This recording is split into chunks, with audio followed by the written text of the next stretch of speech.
Aréopage chez Apoxis. Donc d'ici le mois de juillet, il y aura une trentaine de livres, plutôt philosophie, sciences humaines.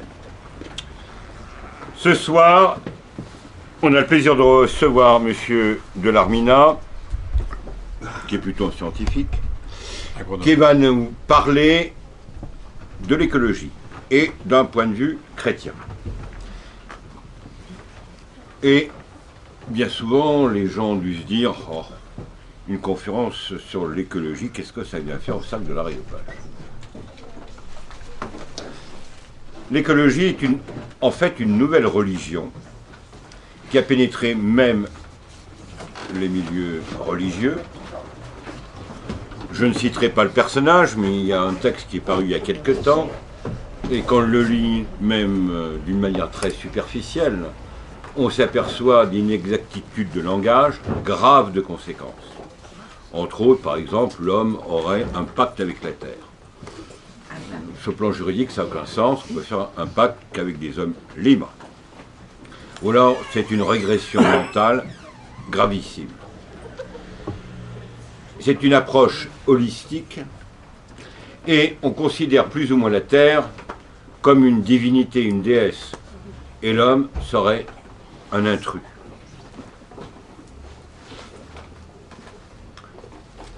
Et on voit que cette idéologie actuelle, qui n'a rien à voir avec l'écologie classique, dans l'Antiquité et au Moyen-Âge, l'homme était considéré comme le microcosme, comme le résumé de la création. Mais puisqu'on ne croit plus en rien, on détruit l'homme, et c'est tout le résultat de la philosophie du XIXe siècle, et bien sûr des Lumières. Et on voit aujourd'hui que l'écologie sert, avec ses différentes facettes, à propager la culture de mort. Elle est encouragée par toutes les instances onusiennes ou para-onusiennes, et on les cherche à culpabiliser l'homme, qui est en quelque sorte un prédateur, un pollueur.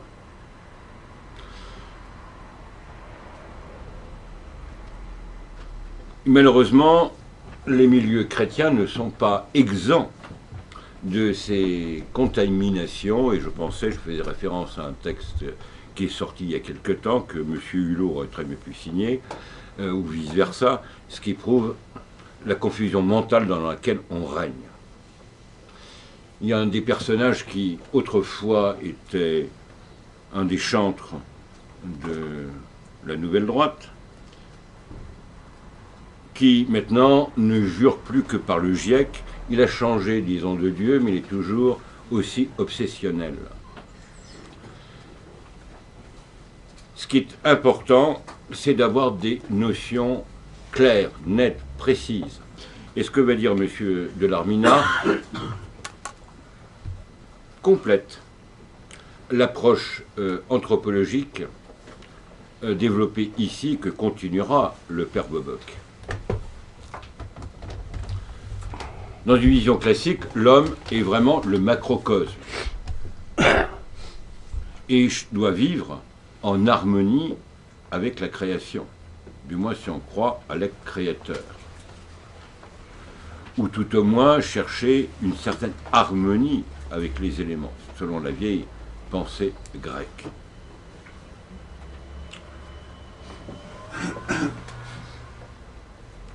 Quand on pourrait parler, je pense qu'il y aura des questions, soit sur le réchauffement climatique, ou sur d'autres points litigieux. Je ne vois pas pourquoi M. Allègre aurait tort et M. de Plainquette raison, ou l'inverse.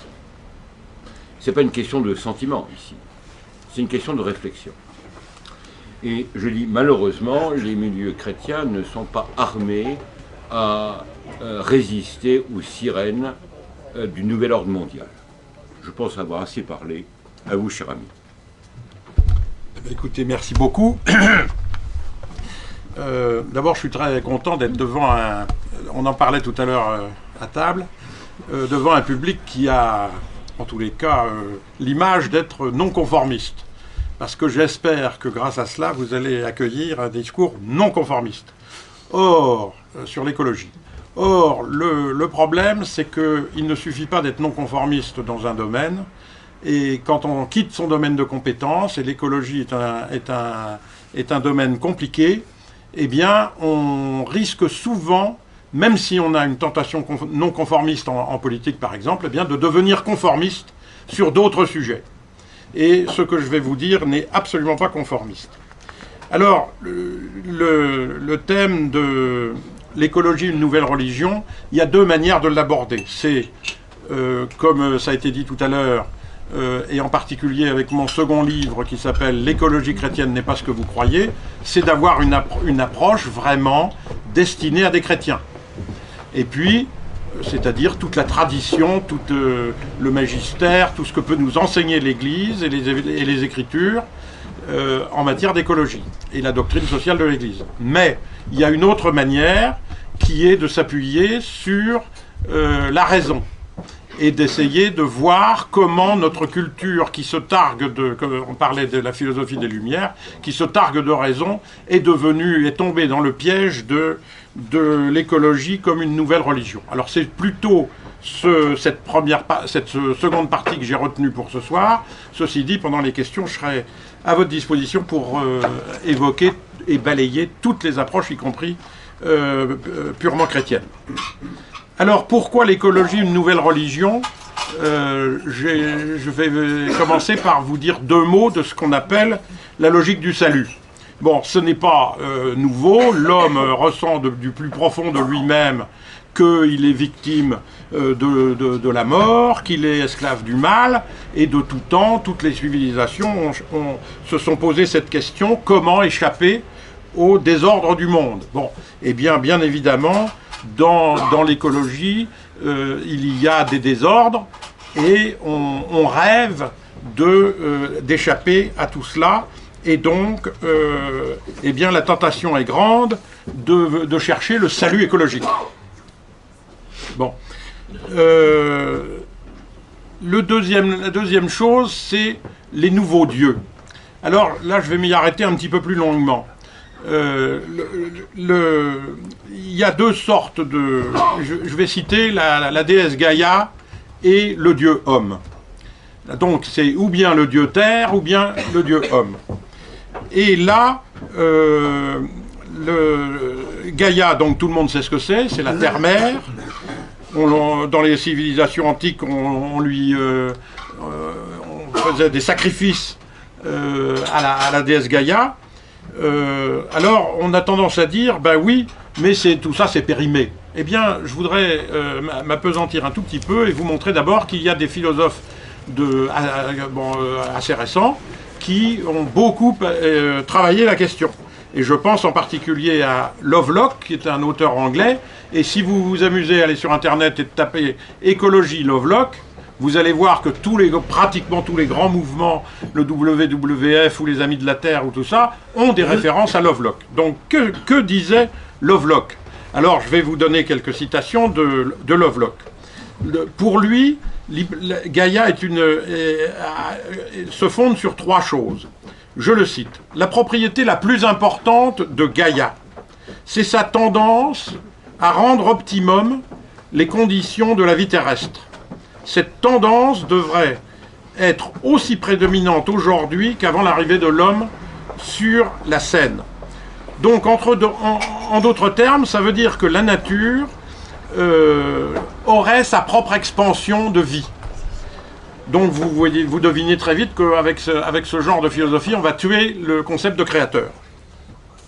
La deuxième chose que dit Lovelock, c'est que Gaïa possède des organes vitaux en son centre. Donc, ça veut dire qu'il évoque même l'existence de centres nerveux de la planète. Donc, c'est toujours le genre de confusion mentale. Il ne faut pas confondre le contenu et le contenant. Certes, la Terre contient des êtres vivants, mais de là à dire que la Terre est un être vivant, il y a une nuance. Et puis, le troisième fondement de Lovelock, c'est de dire que les réponses que Gaïa peut apporter aux problèmes, c'est-à-dire que c'est la déesse Gaïa qui résout les problèmes, hein, eh bien, doivent obéir à des règles de la cybernétique. Donc on ne raisonne plus du tout en termes de causalité, mais nous aurions affaire à une entité vivante. Donc pour Lovelock, tout ça n'est pas une analogie. Hein. La Terre n'est pas comme un être vivant, elle est un être vivant, elle n'est plus un objet, elle est un sujet. Et bien entendu, il faut, à ce titre-là, rétablir avec la Terre une relation sensible, une relation affective. Alors, il est inutile de vous dire que ce genre de philosophie est tombé dans un terrain où Darwin règne en maître. Hein. Alors, Lovelock, vous allez me dire, tout ça, c'est périmé, et je voudrais vous montrer à quel point Lovelock a eu un énorme succès. Alors d'abord, le lien entre Lovelock et le malthusianisme est très important à bien connaître. Lovelock écrivait « S'il n'y avait sur Terre que 500 millions d'habitants, pratiquement rien de ce que nous faisons actuellement à l'environnement ne perturberait Gaïa. » Et il dit ailleurs, il parle de l'humanité comme maladie planétaire, et il aspire à un monde de 1800 où lorsque nous n'étions que 1 milliard. Donc, tout ça n'est pas folklorique. Vous avez, par exemple, le congrès d'Amsterdam, qui est un congrès qui réunissait plus de 1000 scientifiques en 2001, et qui a signé une déclaration commune dont l'article principal énonce ceci: le système Terre se comporte comme un système unique autorégulé. Eh bien, Lovelock est mort, mais je peux vous assurer que tout ce congrès d'Amsterdam a été le succès de ce que Lovelock appelait de ses voeux, c'est-à-dire un système de science de la Terre qui soit conforme à sa philosophie. Alors vous me direz, 1000 scientifiques, c'est pas bien grave. Alors je vais aller encore plus loin. Boutros-Ghali. Boutros-Ghali, donc qui était le secrétaire général de l'ONU au moment du sommet de Rio, a dit devant tous les chefs d'État son discours de conclusion, et j'en ai fait quelques extraits. Voilà ce que dit Boutros-Ghali. L'esprit de Rio doit créer un nouveau comportement du citoyen. Après avoir aimé son prochain, c'est périmé ça, comme le lui demandait l'Évangile, il n'est pas loin de se moquer, l'homme d'après Rio doit aimer le monde, y compris les fleurs, les oiseaux, les arbres, tout cet environnement naturel que nous détruisons régulièrement. Donc, l'amour des petites fleurs est mis au même plan que l'amour des hommes, pour Boutros-Ghali. Et il poursuit, je cite toujours, « Au-delà et au-dessus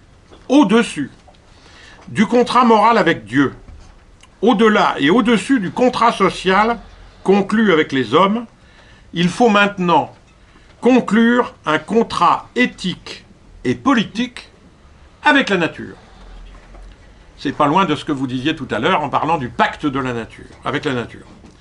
Donc avec cette terre même, et Boutros-Ghali dit, cette terre même à qui nous devons notre existence et qui nous fait vivre. Et Boutros-Ghali donc parle de cette terre qui nous fait vivre.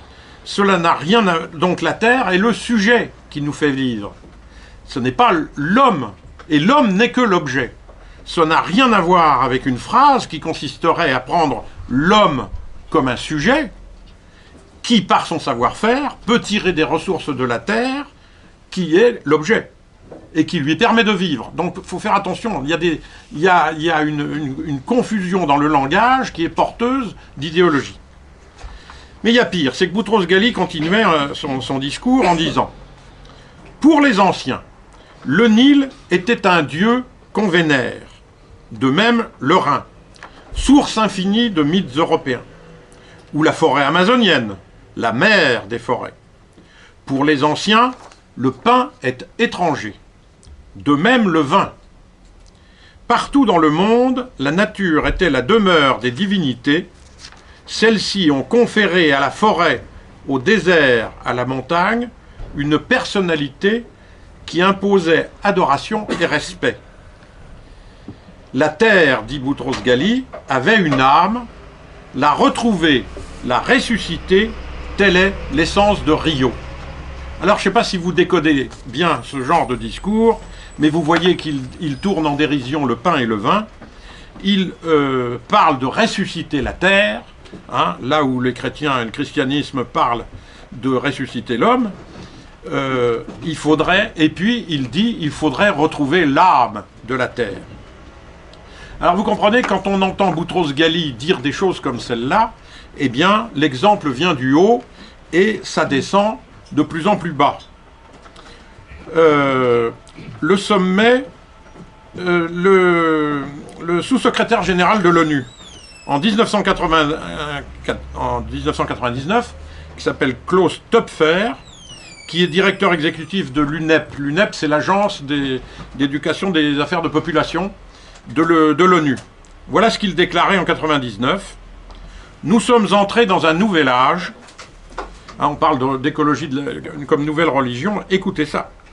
Un âge pendant lequel nous devons entrer dans la communauté plus large de tous les êtres vivants, un sentiment nouveau de notre communion avec la planète Terre doit entrer dans nos esprits.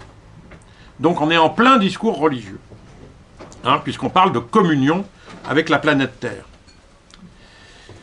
Alors, maintenant je voudrais balayer assez vite la question de l'homme-dieu. L'homme-dieu, la première c'est tout ce qui tourne autour de la gnose. L'homme se reconnaît comme possédant une parcelle de lumière, et il se considère donc de nature divine. Et donc, l'homme gnostique se considère comme supérieur à son créateur. Alors vous allez me dire, qu'est-ce que ça a à voir avec l'écologie? Ben, réfléchissons-y 2 minutes. Quand vous avez ce que les écologistes appellent d'ailleurs l'homo ecologicus, hein, qui est une sorte de divinité, eh bien, il voudrait, au contact de par des actes au quotidien, montrer sa toute-puissance sur la planète. La preuve, c'est que l'homme, pour l'écologiste, aurait tout pouvoir, aussi bien en mal, le pouvoir de détruire la planète, vous vous rendez compte, que le pouvoir en bien de la sauver. Si c'est pas un discours d'homme qui se prend, qui pose là un acte créateur, dites-moi ce que c'est. Hein? Donc, c'est un véritable... Paradoxalement, il y a derrière cette annonce de l'Apocalypse un culte à l'homme-dieu. Hein? Et tout autant, suivez le programme, vous aurez le salut, c'est un programme de salut.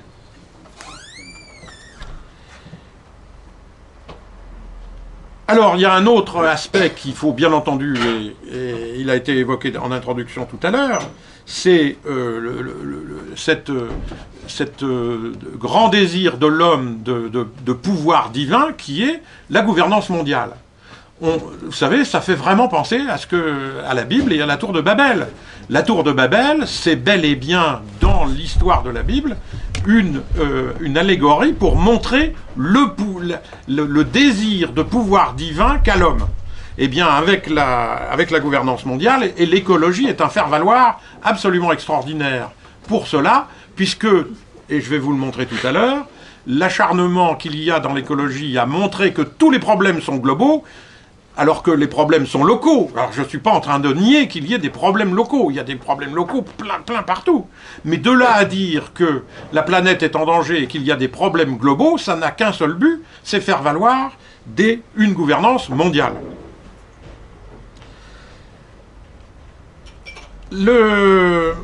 Alors, qu'est-ce qui me permet de dire que, en plus de tout cela, eh bien, la divinité à abattre, c'est bien entendu le Créateur.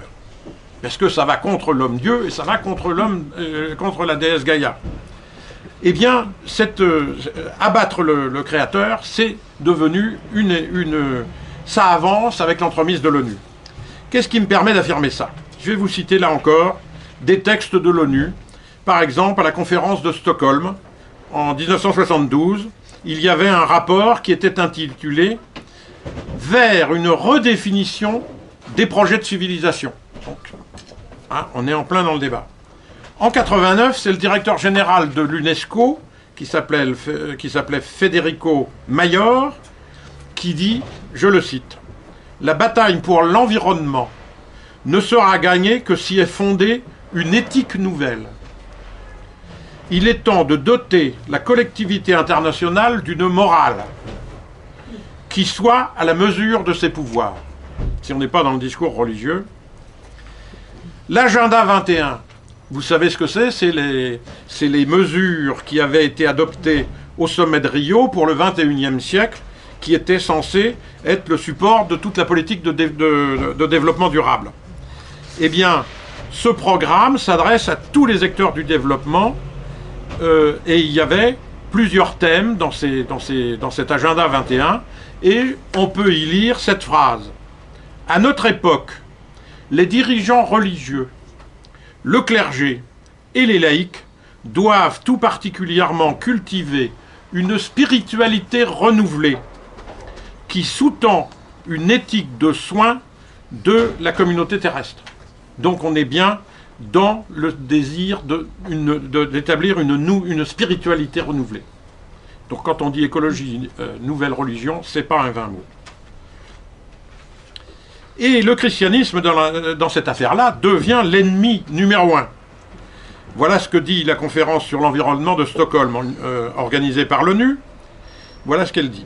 Les convictions religieuses, judéo-chrétiennes, selon lesquelles Dieu aurait créé l'homme à son image et lui aurait donné la terre pour qu'il la soumette à sa loi, c'est cela qu'il faut abattre. C'est un changement de paradigme cosmologique qui permettrait aux hommes de s'appréhender comme appartenant au tissu de la vie et non comme situés au-dessus de lui.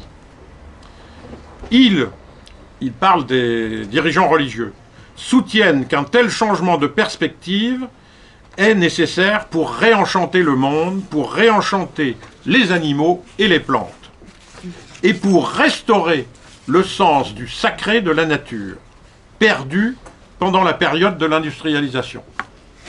Donc vous voyez à quel point tout cet esprit de spiritualité est empreinte du discours onusien.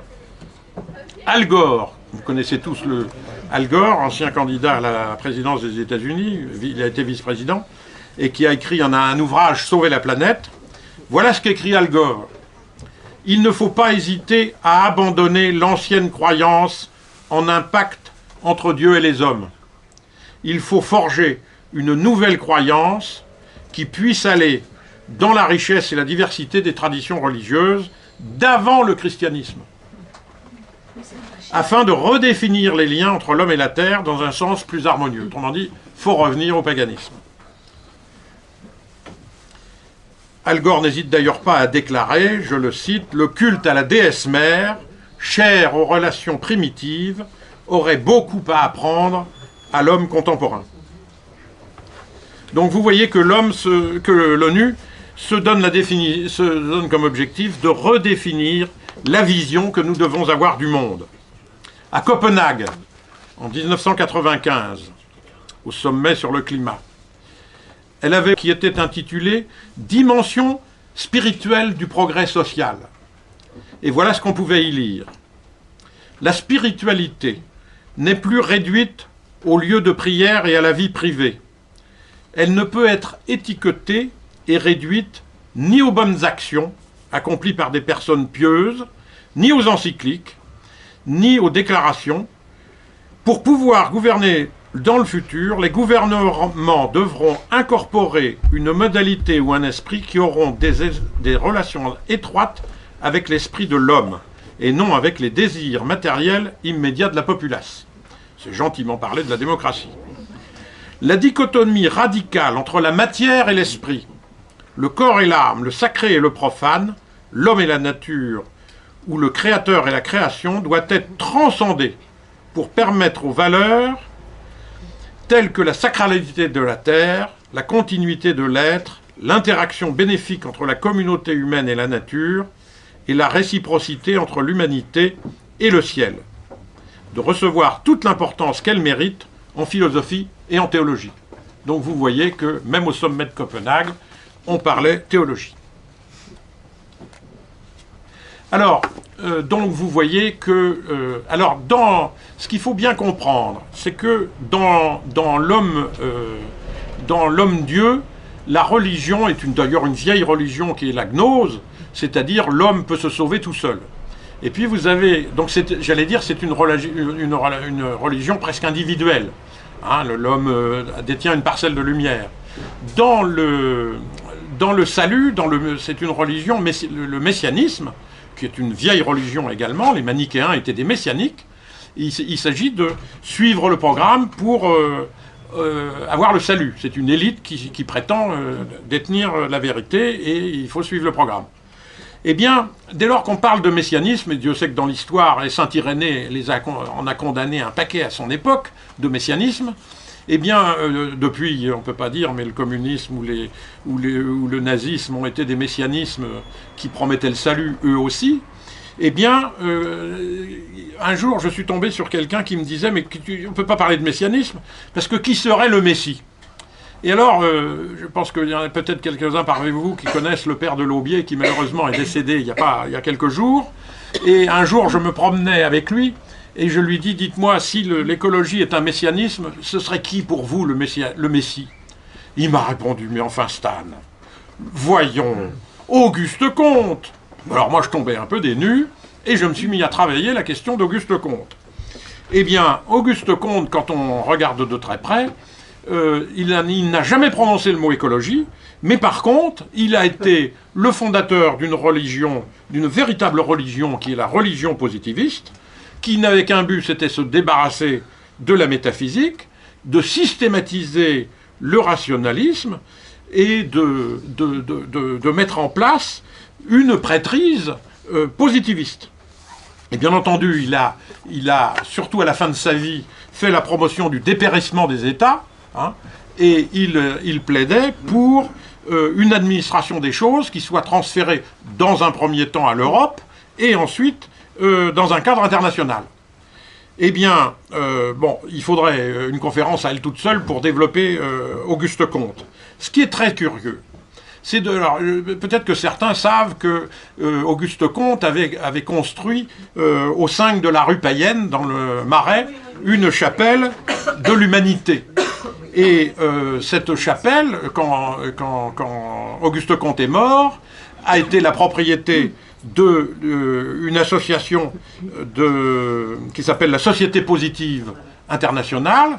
Le premier président qui a suivi, c'était Pierre Lafitte, qui a eu droit à cette magnifique éloge funèbre en disant « Pour nous les croyants, la religion de l'humanité, le centre c'est Paris ».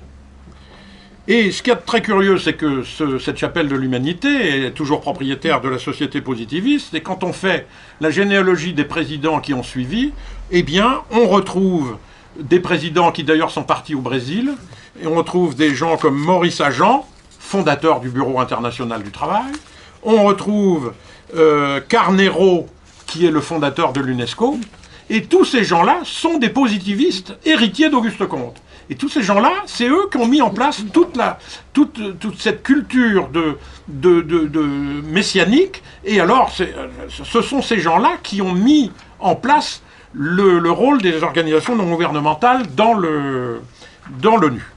Et je pense qu'on peut, avec Jean-Paul II, se méfier de cette religion positiviste. Hein, je vous rappelle que dans Veritas Splendor, Jean-Paul II disait « Le positivisme et le néopositivisme renaît sous les traits nouveaux du scientisme ». Et il s'alarmait beaucoup de cela. Alors, je vous ai dit en introduction que la question, quand on parle d'écologie, eh bien, c'est un domaine de compétences. Il faut avoir un minimum de compétences pour être capable de comprendre ce qui se passe. Et quand on dit la religion, elle aussi, quand je récite mon credo, il y a des mystères qui ont une partie d'incompréhension. Je n'ai pas la prétention de tout comprendre, mais donc quand on dit cela, on dit ah ben c'est normal que, parce que finalement, quand on attrape tout le discours écologique dont je vais vous parler maintenant, eh bien on a tendance à être crédule. Alors quelle est la différence entre mon credo et la crédulité? Dans les deux mots, vous avez le mot croire. Or, dans les deux, je d'un côté, j'ai une part d'incompétence, donc je suis crédule parce que je suis incompétent. Et dans ma foi, je récite mon credo, même si je n'ai pas la prétention de tout comprendre. Alors, on a vite fait de dire, bah oui, c'est pas grave d'être crédule. Seulement, il y a une grande différence entre la foi et la crédulité. Je vais vous donner quelques clés. Il faudrait là aussi une conférence à elle toute seule pour vous parler de ça. Moi, j'ai tendance à dire la crédulité, c'est le propre de l'enfance. Hein? Alors que c'est en étant sceptique et en commençant à me poser des questions que je deviens adulte. Hein? Or, aujourd'hui, écoutez le discours écologique, si vous êtes un sceptique, vous êtes un nul. Soyez crédule et vous aurez le salut. Hein? Autre chose, la foi, c'est un discernement intérieur. La crédulité, ça vient de l'extérieur. C'est quelque chose... Alors vous me direz, le magistère ou les Écritures, ça vient de l'extérieur aussi, mais ça passe par un discernement intérieur et par mon être profond. Hein? Le crédule, ça passe pas par son être profond. Hein? C'est de la crédulité. Autre chose, la foi, ça ne signifie pas l'absence de questions. Je dirais même que la foi, c'est le début du questionnement. La crédulité, elle commence quand j'arrête de me poser des questions. Hein? Vous savez, saint Anselme disait, la foi, il parlait de la foi qui cherche à comprendre. Ben, le crédule, il y a longtemps qu'il a arrêté de comprendre, qu'il ne cherche plus à comprendre. Hein? Et ce qu'il y a de curieux, c'est que plus notre culture aujourd'hui voit sa foi reculer, plus la crédulité augmente. Hein? La vraie nature de la foi, c'est au fond de nous tous, nous avons un peu d'inquiétude. Or, la crédulité, c'est tout l'inverse. Oh, tout ça, c'est évident. C'est évident que l'homme réchauffe le climat. C'est une évidence. Attendez, moi, je pense qu'il faut continuer à se poser des questions. Hein? La foi, elle n'est pas toujours satisfaite parce que je suis sans arrêt en mouvement, en inquiétude au sens métaphysique du mot, étymologique du mot, c'est-à-dire sans repos. La foi, elle nous met sans repos. La crédulité, c'est tellement confortable. Hein? Je gobe, vous savez, et je vais vous montrer tout à l'heure que la crédulité, ça mène à toutes les formes d'esclavage et de soumission.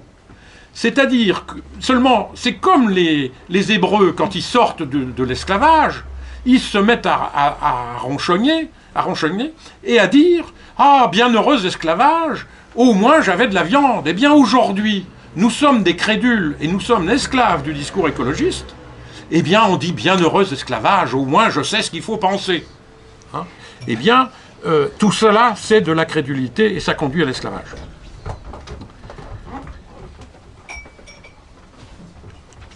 Il y a saint Augustin aussi qui parlait de la crédulité. Et il disait que, bien entendu, dans toute forme de croyance, il y a une forme de passivité. Quand je récite mon credo et que je dis « je crois en Dieu en 3 personnes », ouf, d'accord, bon, il y a un moment où je deviens passif et je fais mon signe de croix, je crois, bon, mais il y a un moment où la crédulité, ça devient une pathologie de la passivité. C'est-à-dire, j'ai définitivement renoncé. Et saint Augustin fait la comparaison entre croyance et crédulité en disant c'est la même chose qu'entre un ivrogne, entre s'enivrer et un ivrogne. Donc, vous voyez, ça devient une pathologie. Hein, Alors, je voudrais m'arrêter un peu sur ce point-là parce que il faut arriver à se débarrasser de tout ce qui me rend crédule, de tout ce que j'entends. Hein? Alors, je vais m'arrêter là pendant un petit moment et je vais faire un essai avec vous d'écouter 9 discours et de faire tomber la crédulité sur les 9 discours que nous entendons. Et de voir en quoi, au moins, je peux douter.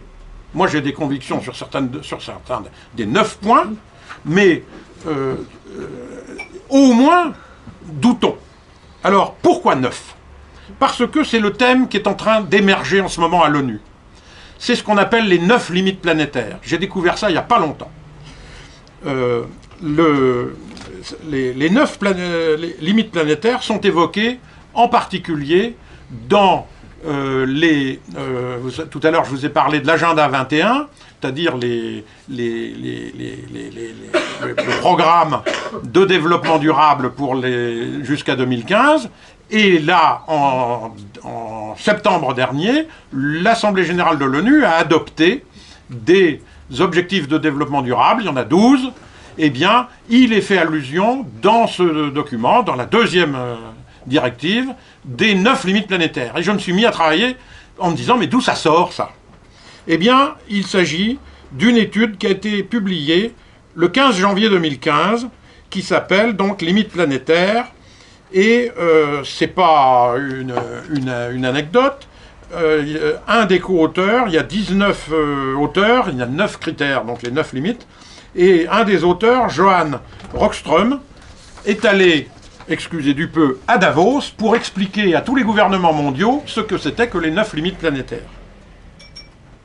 Alors inutile de vous dire qu'avec ça, ça va devenir l'urgence numéro 1 de la décroissance. Et voilà de quoi il s'agit. Première limite, l'intégrité de la biosphère. Alors ça, c'est le discours classique que vous entendez autour du thème de la biodiversité. Ne croyez pas que je n'aime pas les petites fleurs et les petites bêtes, hein. J'adore. Mais on en fait une limite. Alors quel est l'instrument de mesure des limites? C'est c'est qu'il ne faut pas dépasser la disparition de 1 à 10 millions d'années espèces. Qu'est-ce que c'est que ce jargon? Alors on gratte et on va dans l'étude qui a été publiée par l'ONU et on s'aperçoit qu'ils ont retenu, alors je vous passe le jargon, la variabilité phylogénétique des espèces, un indice qui s'appelle le PSV, et l'étude dit, oui, mais les données ne sont pas disponibles. Voilà de la science. Et puis elle dit, en attendant, on va en prendre un autre. C'est le taux mondial d'extinction. Vous savez que maintenant, nous sommes dans la 6e extinction des espèces planétaires. La 2e ou la 3e, je ne sais plus quelle, c'était la disparition des dinosaures. Nous sommes aujourd'hui dans la 6e extinction des espèces. Sur quoi est fondé cela? L'étude dit, oui, mais l'indicateur, on n'est pas capable de le mesurer.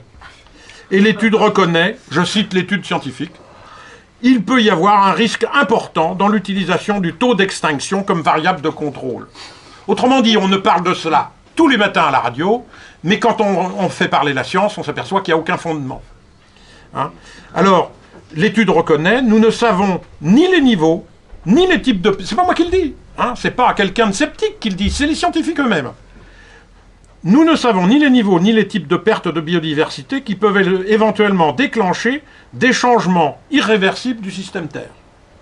Donc on nous bassine avec excusez-moi mon vocabulaire, avec la biodiversité, et voilà les fondements de la science. Alors, bien entendu qu'il y a des espèces qui disparaissent, hein, mais le changement, c'est pas le statu quo non plus. Hein, je ne pense pas que le but, ce soit les écosystèmes doivent être mis sous cloche. Hein. Et puis derrière, on sent très bien qu'il y a le mythe de la nature vierge, enfin des tas de mythes religieux des religions antiques. En fait, l'idée... Moi, j'entends des spécialistes qui prennent le contre-pied et qui disent l'idée de numériser ensemble des espèces n'a absolument aucun sens. Numériser des bactéries et numériser des vertébrés dans la disparition des espèces, ça n'a absolument rien à voir. Et puis il y a un moment où, bien entendu, je vais regretter qu'il y ait des poissons qui disparaissent. Mais... alors on dit mais c'est très grave pour l'homme parce que peut-être que demain on aura besoin d'un gène. Mais vous savez, peut-être que les mammouths ont disparu, mais peut-être que le gène de mammouth il est encore dans la biodiversité actuelle. Hein. Donc attention, attention. Deuxième limite planétaire, le trou d'ozone. Alors là les scientifiques vous disent d'emblée, de toute façon le problème est réglé grâce à l'accord de Montréal. Grâce au 0 CFC, hein, ce sont des gaz fluorés, hein, grâce au 0 CFC, le problème est résolu. Donc on a rétabli la limite. Alors, le problème, c'est que c'est une allégation parfaitement gratuite et que aucune preuve scientifique n'est capable de dire que les émissions humaines sont les responsables du trou d'ozone. Hein, et le rôle réparateur de la couche d'ozone, soi-disant, eh bien, on est capable de voir... Alors d'abord, le trou d'ozone est un phénomène qui est observé de manière très récente. 20-30 ans dans l'histoire de la climatologie, c'est très court. Or, on commence à voir des corrélations entre les mesures du trou d'ozone et les rayons cosmiques. Rien à voir avec les émissions humaines. D'autre part, tous ces gaz, soi-disant, maintenant, il y a une quasi-unanimité des scientifiques à reconnaître qu'il y a d'autres gaz qui sont pressentis comme pouvant avoir un rôle sur le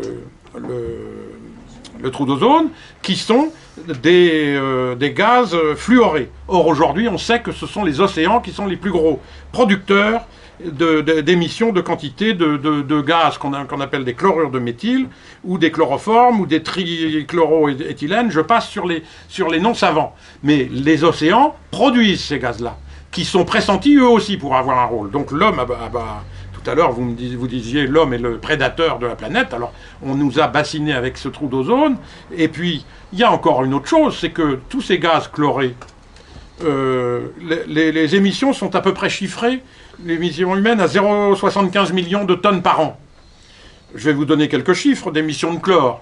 Vous avez les bactéries océaniques, 5 millions de tonnes. Vous avez les volcans, 36 millions de tonnes. Il y en a pour plus de 49 millions de tonnes, comme ça, d'émissions naturelles.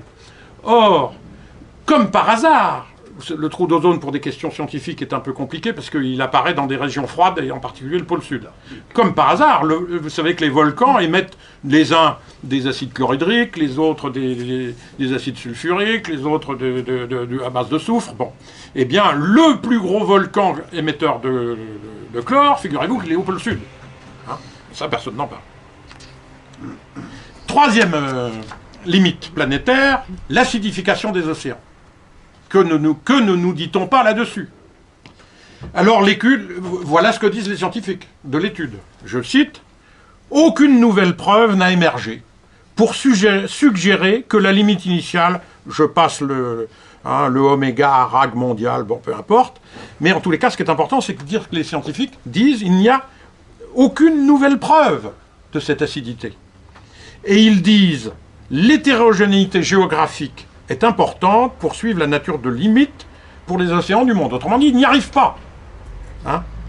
Donc, une fois de plus, alors on est dans l'affirmation incantatoire. Ah, mais si on passe en dessous de 350 parties pour million de CO2, eh bien, l'acidité sera plafonnée. On ne sait pas d'où ça sort, puisque juste avant, dans l'étude, ils disent qu'il n'y a pas de preuve. Bon, donc, je vous propose une piste, pour ceux qui ont fait un petit peu de chimie, c'est ce que les géologues appellent l'effet tampon de l'océan. Alors, l'effet tampon, il faut savoir ce que c'est pour un chimiste, c'est quand je rajoute un petit peu de base légère, faible, par rapport au milieu d'un milieu acide fort ou vice-versa, eh bien, je m'aperçois que l'acidité ne bouge pas. Or, je lis dans des spécialistes que les océans jouent un rôle tampon, et en particulier que l'érosion et l'altération des roches qui tombent dans les océans en permanence augmentent l'alcalinité de l'eau de mer, et que ça a une capacité à compenser l'acidité. Vous n'entendez jamais ce discours. Je ne cherche pas à vous convaincre que l'effet tampon avec des données chiffrées soit vrai ou soit faux, mais je dis, attention, abandonnons notre crédulité quand nous entendons parler d'acidification des océans. Quatrième limite, le flux du phosphore et de l'azote. Alors, ça, c'est... Comme par hasard, l'étude dit on ne s'est pas occupé de tous les cycles du phosphore, de l'azote, de tas d'éléments, mais on a retenu ces deux-là. C'est un choix arbitraire, disent-ils. Pour l'instant, nous nous concentrons sur le phosphore et l'azote. C'est peut-être arbitraire, mais c'est pas anodin.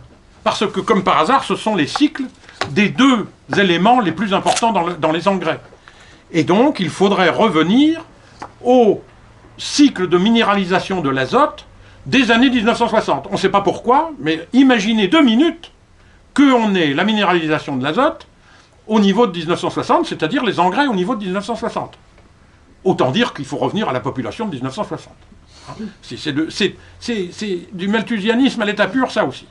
Alors, ce qui m'a beaucoup intéressé quand j'ai travaillé cette question, c'est qu'on s'aperçoit, et c'est vrai, que la minéralisation de l'azote, ça représente 1 pour 100 000 de l'azote de l'air. Donc il n'y a pas de quoi fouetter un chat. Oui, mais enfin quand même. Ce qui est intéressant, c'est que la minéralisation de l'azote par l'homme représente la même quantité que la minéralisation naturelle. Autrement dit, l'homme a un impact sur le cycle. Autrement dit, vous avez imaginé une énorme masse d'azote, puis un petit cycle qui tourne de minéralisation par la nature, par les bactéries, par l'azote qui est consommé par les êtres vivants, et puis qui disparaît, et qui est recyclé. Donc l'homme double le cycle. Ah oui, peut-être, mais et si c'était la vocation de l'homme? De faire tourner la machine naturelle d'une manière plus maîtrisée pour son bénéfice. Hein? Et autre chose qui m'interpelle, c'est quand on me parle de limite, dans un cercle, dites-moi où est le début, où est la fin. Moi, je ne vois pas où est la limite. Sur un axe, je veux bien qu'on me parle de limite, mais dans un cercle, je ne comprends pas très bien. Bon. En tous les cas, ce problème de limite de la minéralisation de l'azote, il n'est pas anodin. 5e, je ne vais pas en parler longuement, le changement dans les macrosystèmes. Qu'est-ce que l'étude scientifique appelle les macrosystèmes? Les macro-écosystèmes, ce sont les différences que vous devinez entre une forêt, une zone arbustive, une toundra, etc. Et bien entendu, la limite, c'est la forêt, à laquelle il ne faudrait pas toucher, parce que... Pourquoi? C'est pas parce que je n'aime pas la forêt. Bien entendu que j'aime la forêt, j'aime me promener en forêt. Mais c'est parce que la forêt aurait un impact sur le climat. Et l'impact qui est mis en avant, c'est l'albédo. Qu'est-ce que c'est que l'albédo? C'est en gros, vu de satellite, la couleur qu'a la couleur d'un désert n'est pas la couleur d'une forêt. Et donc, la forêt aurait un effet sur le climat par le fait que la couleur réfléchit plus ou moins les rayons solaires. Bon, tout ça n'est pas fondé du tout, et je vais y revenir tout à l'heure quand je vais vous parler du climat. 6e limite. L'usage d'eau douce.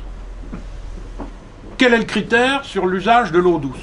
C'est maintenir les exigences du flux écologique des rivières. Ils appellent ça le EWF, le flux environnemental en eau. Alors, là aussi, ce qu'il faut arriver à bien comprendre, parce que ça aussi c'est un discours qui nous parle beaucoup en écologie, c'est « Ah, mais l'eau, alors je vais vous choquer. Il n'y a aucun problème d'eau. Je consomme, je bois 1 d'eau. Je mange 10 d'eau qui a servi à produire le blé que je mange. Donc je bois 1, je consomme 10, et il en pleut 1000 par habitant et par an. Attendez, ne parlons pas des océans.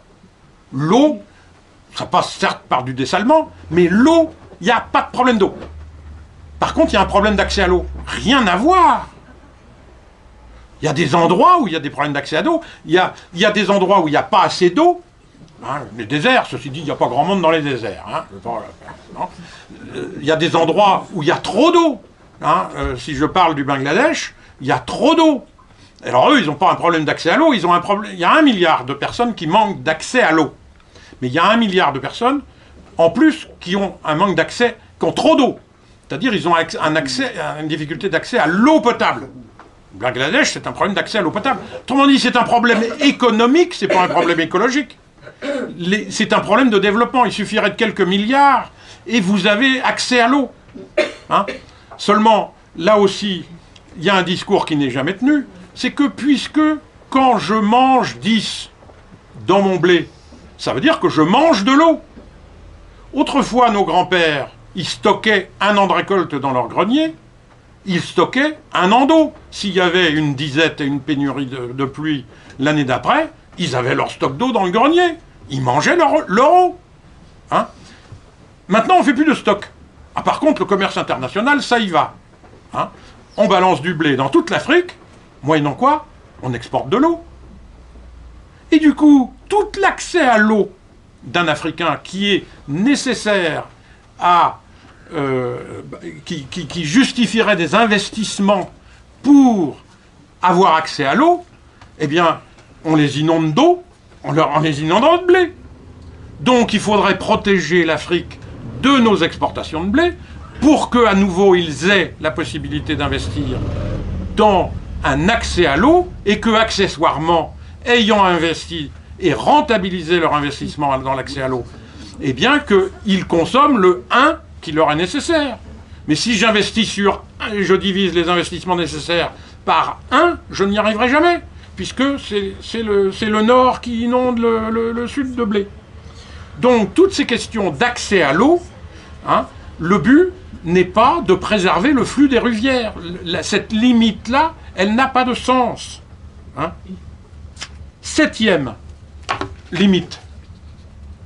La limite, ce qu'ils appellent les nouvelles entités chimiques. Bon, là, je ne vais pas rentrer dans les détails. D'ailleurs, l'étude scientifique ne rentre pas dans les détails, elle non plus. Elle fait simplement état de 100 000 substances qui sont dans le commerce mondial de produits compliqués chimiques, des plastiques et des choses comme ça. Il les chiffre à plus de 100 000. Seulement, ils reconnaissent qu'ils sont incapables de les prendre une par une et d'essayer de voir quel est l'impact. Bon, donc il parle de limites. Et là aussi, il ne faut quand même pas oublier que la plupart de ces substances sont des substances qui ont été utiles au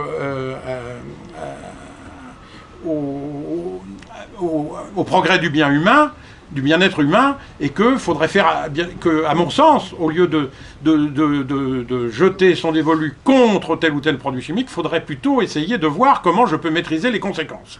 Hein? Autrement dit, le plastique n'est pas mal en soi, ce qu'il faut, c'est voir comment je peux maîtriser les conséquences du plastique. 8e limite, les aérosols et les particules fines.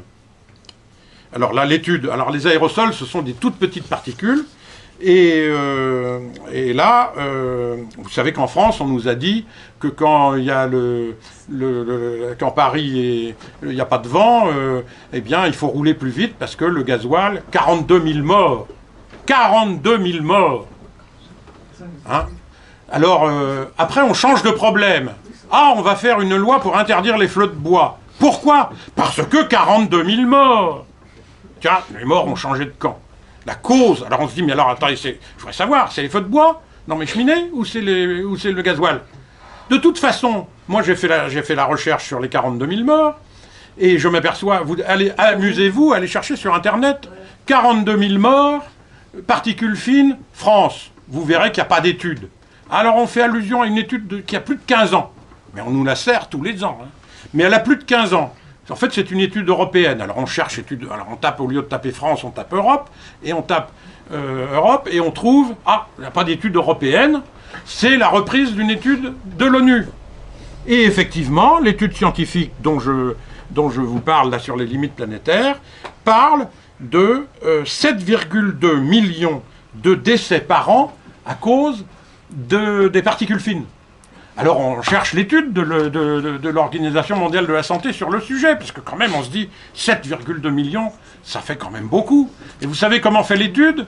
Ça c'est de l'épidémiologie. On constate que dans certains pays on se chauffe au feu de bois, en général dans une case, hein, en pierre sèche, et la durée de vie est plus courte, donc voilà pourquoi votre fille est muette, et voilà pourquoi les particules fines font 7 millions de morts. Vous savez, il y a un raisonnement faux qui est classique, c'est les vieux meurent plus vite que les jeunes, tout le monde est d'accord, hein. Les vieux se chauffent au feu de bois, au charbon, parce qu'ils n'ont pas de revenus pour faire autrement, donc le charbon tue les vieux. Hein. Et bien les particules fines tuent 7,2 millions de personnes. Et on dit, puisque la France elle a 42% des 7,2 millions, c'est donc que les particules fines tuent 42 000 personnes. Hein? Alors, réfléchissons là aussi. D'où viennent les particules fines? Hein? Les vents de sable. Il y a un satellite de la NASA qui est en train d'observer les vents de sable qui partent de l'Afrique et qui vont en Amazonie. 182 millions de tonnes par an. Alors notre gasoil, ça peut y aller. Hein. Les émissions volcaniques. Chaque année, 1 milliard de tonnes d'aérosols des volcans. Le pollen, ce sont des milliards de tonnes. Vous savez qu'il y a des pollens qui se baladent à 3000 mètres d'altitude et qui vont jusqu'à 600 km des côtes. Hein. Donc moi, quand je vois Paris, là où on me met un nuage de poussière, j'arrête d'être crédule. Hein. J'arrête d'être crédule. Alors, je voudrais terminer par la 9e limite, bien entendu. C'est la première dans l'étude des limites planétaires. Je termine par celle-là, parce que c'est celle qui nous a bassinés pendant toute l'année dernière. C'est bien entendu le réchauffement climatique. Alors, le réchauffement climatique, je voudrais m'y arrêter un tout petit peu. Parce que, qui n'est pas influencé par ça? Hein? Alors, j'ai eu une grande chance, c'est que j'ai participé, devant un évêque, à une réunion privée, donc je tais les noms, je vais taire les noms, c'était privé, et l'évêque me disait « vous ne comprenez rien, et je vais vous expliquer, et je vais faire venir 2 experts du GIEC. » Et j'ai dit « bah écoutez, d'accord, mais je viendrai avec mon expert. » Je vais vous dire quelle était la spécialité de la personne en question. Et j'avais exigé que, avant de commencer cette réunion, nous ayons la possibilité de poser des questions écrites et d'avoir des réponses écrites pour gagner du temps dans le débat. Les débats ont duré 2 fois 6 heures, c'est pas rien. Hein, d'avoir dont un des vice-présidents mondiaux du GIEC. Hein. Donc c'était pas des manchots. Et on lui a posé la question suivante, on leur a posé la question suivante, que vous trouverez légitime. Si les rapports du GIEC disent qu'il y a 95% de probabilité que la cause du réchauffement climatique soit provoquée par l'homme, pouvez-vous nous dire dans les 1500 pages, pas dans le rapport pour les décideurs, le rapport des décideurs c'est des politiques qu'ils rédigent, mais dans le rapport scientifique de 1500 pages, pouvez-vous nous dire où est le calcul pour que nous allions vérifier, étudier le calcul et nous dire, voilà. Alors, je vous donne en 1000 la réponse. Je vais quand même vous la ressortir. Voilà la réponse écrite que j'ai. Je ne l'ai pas encore publiée, mais par écrit, mais je vous en donne le texte. La probabilité de 95% n'est pas issue d'un calcul statistique. Elle exprime ce que l'on entend par très probablement. La probabilité donnée, tout ça est écrit. La probabilité donnée, mais attendez, vous riez pas trop vite parce que là vous allez vous esclaffer. La probabilité donnée indique que les auteurs estiment que sur 100 affirmations de ce type, plus de 95% sont vraies. C'est une évaluation subjective, dit la réponse, basée sur un faisceau d'indices. Alors, moi, quand je vois les plus grands responsables de la planète me dire que nous sommes en pleine subjectivité, je me dis, où est la science? Bon. Je peux vous dire que le responsable... Alors, après, on me dit, bah oui, mais 1000 scientifiques qui disent la même chose, c'est quand même pas rien. Alors, je vous demande, qui sont ces 1000 scientifiques? Ces 1000 scientifiques, ce sont des astronomes, des thermodynamiciens, des physiciens, des chimistes, des thermiciens, des océanographes, des glaciologues, des biologistes, des agronomes, des pédologues, des entomologistes, des mathématiciens, des informaticiens. Vous avez vite fait, avec 50 disciplines, de prendre 20 spécialistes. Je respecte ces 20 spécialistes. Chacun dans leur spécialité, ils disent certainement des choses vraies. Mais qu'est-ce qui va donner la cohérence entre ces 1000 personnes? Qu'est-ce qui va faire la cohérence entre des gens qui s'occupent des causes et des gens qui s'occupent des conséquences? Eh bien, il y a, et j'étais venu avec un expert de cette discipline, il y a une science qui s'appelle l'identification des systèmes complexes, et qui permet, dans un système complexe, et Dieu sait que le climat est un système complexe, de mettre des algorithmes simples avec une formule, là où le GIEC en met 1 million, s'il vous plaît, parce que lui, il fait 200 000 petits systèmes complexes avec une petite portion d'océan, une petite portion d'atmosphère, de latitude, etc. Et à chaque fois, il met une vingtaine de formules savantes là-dedans, comme s'il maîtrisait la question. Moi, je ne sais pas comment on peut maîtriser le savoir d'1 million de formules mathématiques. Bon, eux, ils prétendent que oui. Il existe une méthode d'identification qui dit, moi, je ne cherche pas à savoir comment ça marche, je cherche simplement à voir, quand il y a des données d'entrée, qu'est-ce qui sort? La température, autrement dit, le soleil, les volcans et le gaz carbonique, pourquoi pas, et il met en place des algorithmes, et il trouve que c'est le soleil, et il est formel. C'est le soleil. Bon. Alors, vous allez me dire, mais quand même, ces scientifiques-là, ils doivent connaître cette discipline-là. Eh bien, ils ont mis au point une méthode qui ressemble, qui s'appelle la détection-attribution. Eh bien, il n'y a que 7 spécialistes du GIEC qui appliquent ça. Alors, autrement dit, quand on nous dit qu'il y a des milliers de scientifiques, ce sont des gens disparates, et quand il y en a qui essayent de les mettre d'accord, il n'y en a que 7. Et ces 7-là, je vais vous en raconter 2 énormités. D'abord, ils disent qu'ils ne peuvent étudier que sur 150 ans. Autrement dit, la Bérésina et le petit âge glaciaire et l'optimum médiéval du Moyen-Âge ne fait pas partie de l'observation du GIEC. Hein? Ils se contentent de 150 ans, là où les experts d'identification observent 1000 ans. Et puis la deuxième chose, c'est que, à force de mettre 1 million de formules, ben, vous ne savez plus où vous êtes. Vous ne savez plus qu'est-ce qui rentre et qu'est-ce qui sort, et vous avez le GIEC qui mélange, qui parle de El Niño.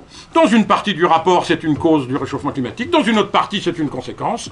Autrement dit, on mélange les causes et les effets. Comment voulez-vous faire des relations de cause à effet quand vous mélangez les causes et les effets? Bon, je pourrais vous en parler longuement. Je vais arrêter là et, en guise de conclusion, vous dire à quoi ça mène tout ça, quand on est crédule et quand on est finalement la victime d'une religion. Est-ce que ça devient du religieux?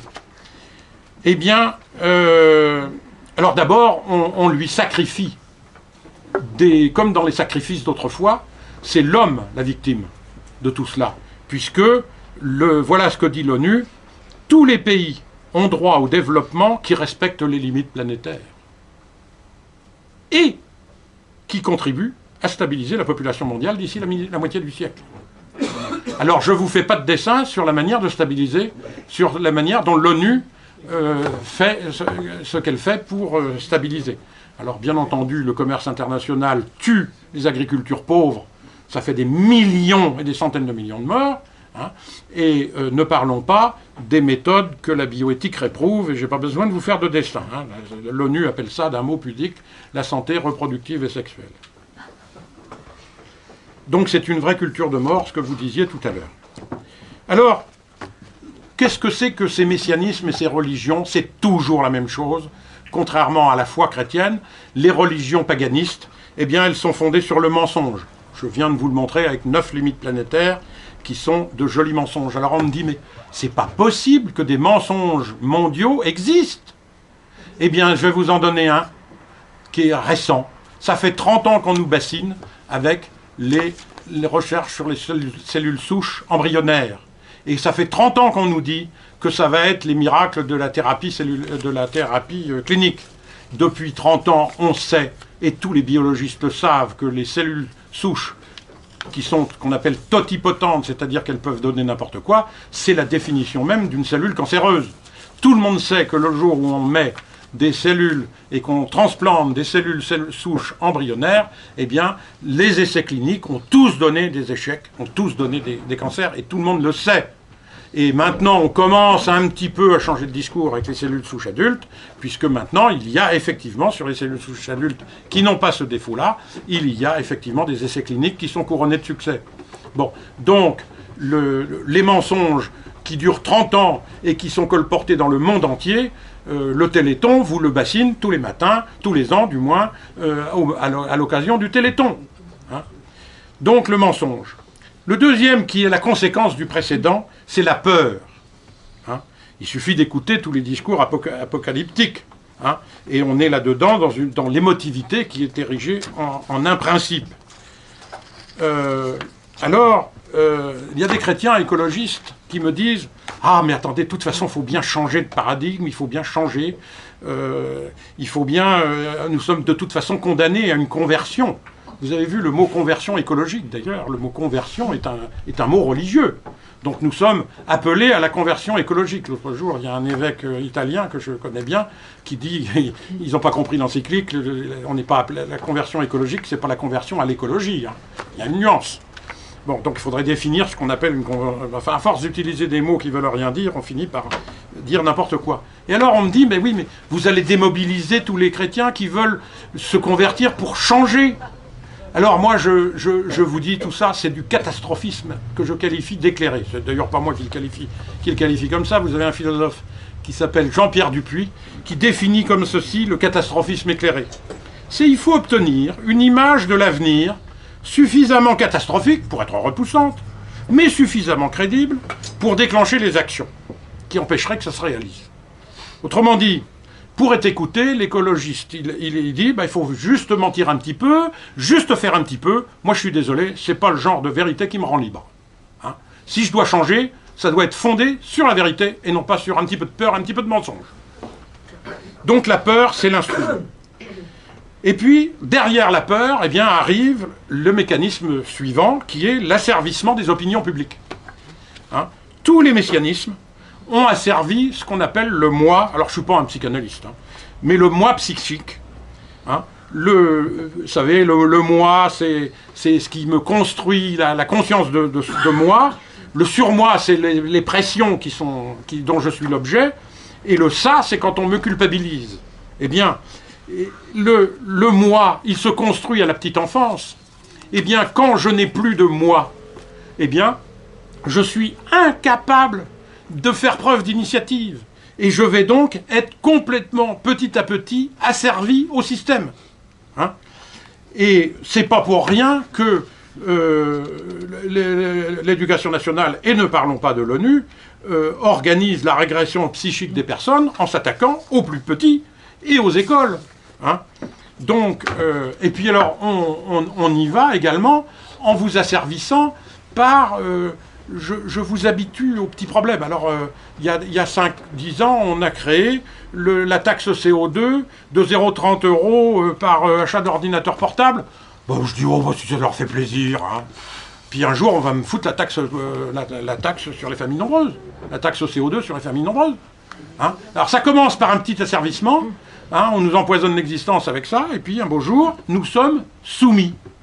Et on en arrive à la soumission. Et la soumission, c'est l'outil des religions messianiques. Et cette soumission, elle passe par le primat du collectif.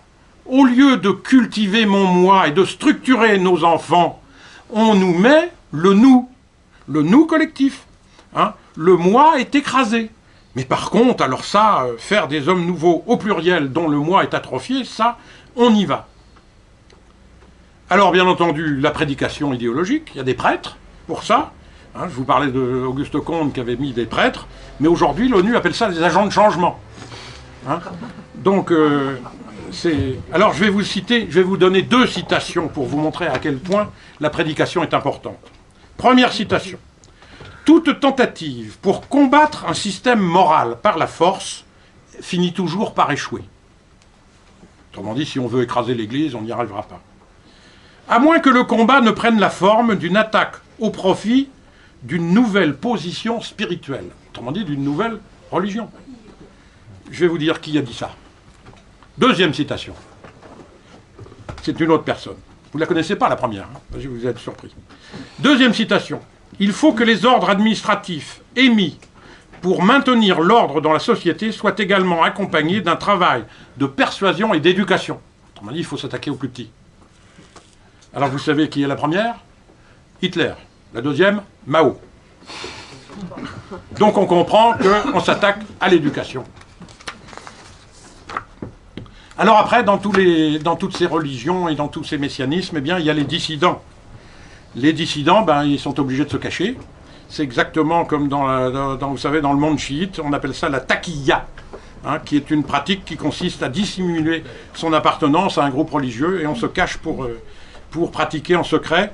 Eh bien, aujourd'hui, il faut mentir pour sauver sa vie. Pour eux, il s'agit de mentir pour sauver sa vie. Pour l'écologiste sceptique, eh bien, il faut échapper à la mort. Essayez de faire du lobby pour que je sois invité à France Inter, vous aurez beaucoup de mal. Et puis, il y a une deuxième mort qui me pend au nez, c'est la mort professionnelle. C'est que si, dans une entreprise, je ne suis pas convaincu que le CO2 et que je ne mets pas des indices de CO2 sur tous mes emballages, je suis condamné à mort professionnelle. Hein? Donc, il est très difficile, on est obligé de se cacher quand on est dissident. Et puis, il y a les dissidents autorisés. Alors, tout à l'heure, on parlait de Allègre, mais Allègre, je le qualifie un peu de dissident autorisé, parce qu'il nous fait croire qu'il n'est pas d'accord, mais en même temps, il dit qu'il faut réduire les émissions de CO2. Alors, je voudrais comprendre. Ou bien le CO2 joue un rôle, ou bien dans ces cas-là on s'en fout, ou bien alors il joue un rôle et il faut le réduire. Ben lui il dit ça ne joue pas de rôle mais il faut le réduire. Et puis surtout, c'est là où il est un dissident qui se cache, autorisé, c'est que il dit CO2 c'est pas le vrai problème. Et il tient le discours des écologistes, c'est la population. Hein. La question qui est posée, voilà ce que dit Allègre dans un interview de journal, la question qui est posée, elle est évidente, c'est pouvons-nous ralentir cette évolution démographique? La réponse est paradoxalement oui, et surtout grâce à la généralisation de la pilule. Donc, le discours est complètement dissident. Mais il y a pire, il y a les... Parce que finalement, il dit qu'il est contre, mais il dit qu'il est pour. Il y a les faux dissidents. Alors les faux dissidents, malheureusement tout à l'heure vous évoquiez certains milieux chrétiens qui se qualifient de chrétiens humanistes. Je pense que tout le monde ici est capable de décoder ce que veut dire le mot humaniste. Hein, faut pas être dupe. Là on mélange tout. Et c'est finalement le positivisme qui avance d'une manière cachée. Je ne parlerai pas des idiots utiles, parce que c'est pas très obligeant, mais... Je parlerai plutôt des crédules utiles. C'est tellement utile d'être au service de la cause. Puis il y a des interdits alimentaires, comme dans toute religion. Hein, de boire du Coca-Cola ou manger un Big Mac, ne parlons pas de manger des OGM, c'est un péché mortel. Quant à la police des mœurs, l'ONU s'en charge, puisque maintenant, on a accès aux aides au développement que si un pays accepte le chantage au planning familial. Hein.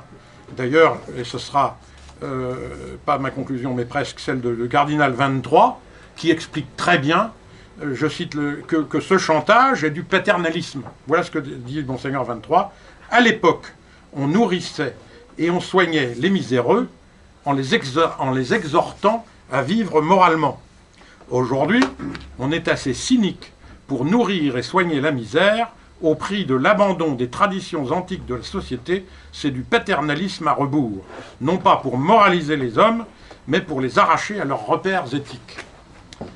Autrement dit, on est maintenant dans le chantage pour avoir droit de vivre. Alors l'humour, ça va être ma conclusion, histoire de vous faire rire.